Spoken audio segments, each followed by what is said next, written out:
Assalamualaikum warahmatullahi wabarakatuh. Selamat pagi anak-anak. Sekarang kita belajar tema 2, yaitu persatuan dalam perbedaan. Tahukah kalian bahwa diperlukan kemampuan untuk melakukan penyesuaian atau adaptasi ketika kita ingin menciptakan kerukunan dalam perbedaan? Hal ini juga berlaku pada tumbuhan.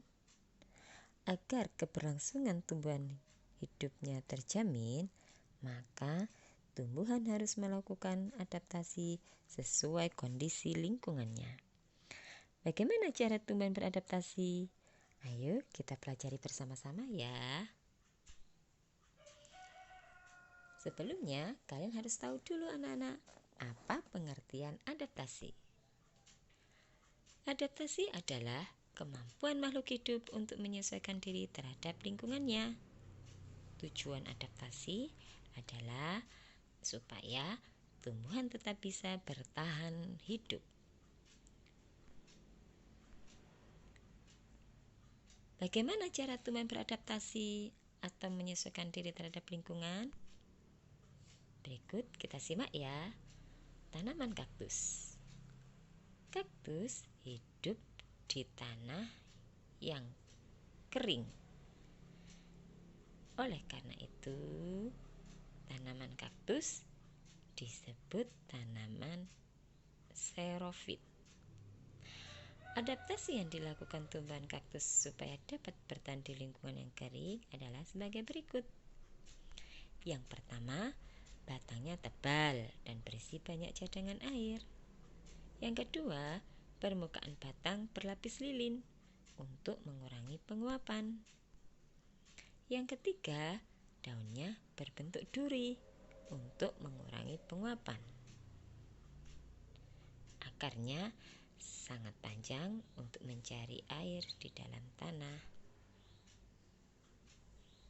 Yang kedua, tanaman bakau.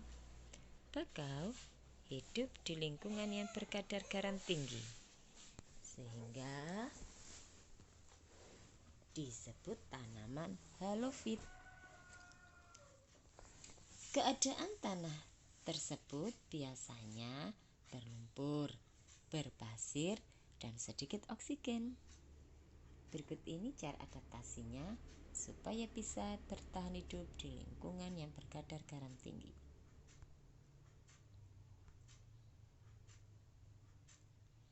Bagian bawah daun terdapat kelenjar untuk mengeluarkan kelebihan garam.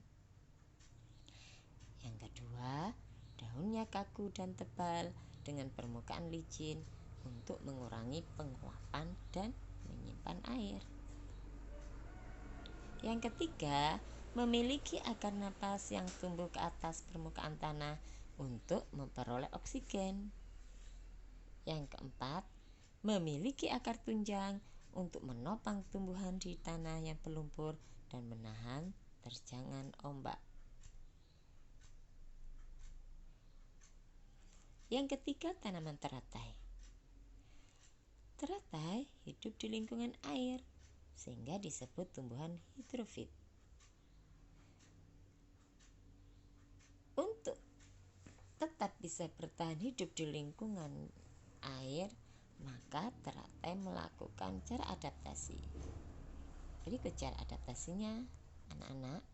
Yang pertama, daun lebar dan tipis untuk mempercepat penguapan dan mempermudah fotosintesis. Yang kedua, daun berlapis lilin untuk mencegah daun membusuk karena selalu terkena air. Yang ketiga, tangkai daunnya tumbuh menjalar sehingga daun teratai dapat mengapung di air. Yang keempat, memiliki batang berongga untuk membawa oksigen ke batang dan akar. Yang keempat, tanaman eceng gondok. Seperti tanaman teratai, tanaman eceng gondok juga hidup di lingkungan air, sehingga disebut tumbuhan hidrofit. Supaya eceng gondok tetap bisa bertahan hidup di lingkungan air, maka beradaptasi. Berikut cara adaptasinya. Tanaman eceng gondok memiliki pangkal tangkai daun berongga untuk mengapung di permukaan air.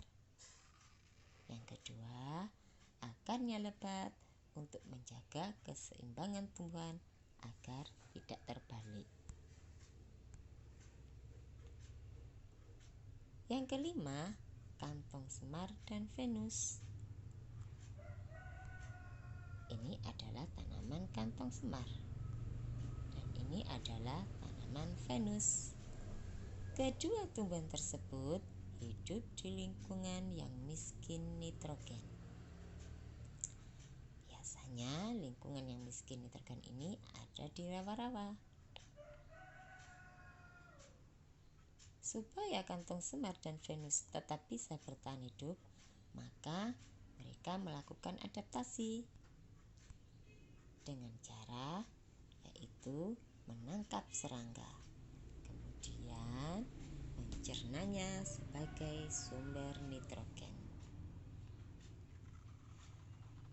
Kantong semar dan Venus ini disebut sebagai tanaman insektivora karena tanaman ini dapat memakan atau mencerna serangga. Demikian anak-anak materi kita kali ini. Assalamualaikum warahmatullahi wabarakatuh.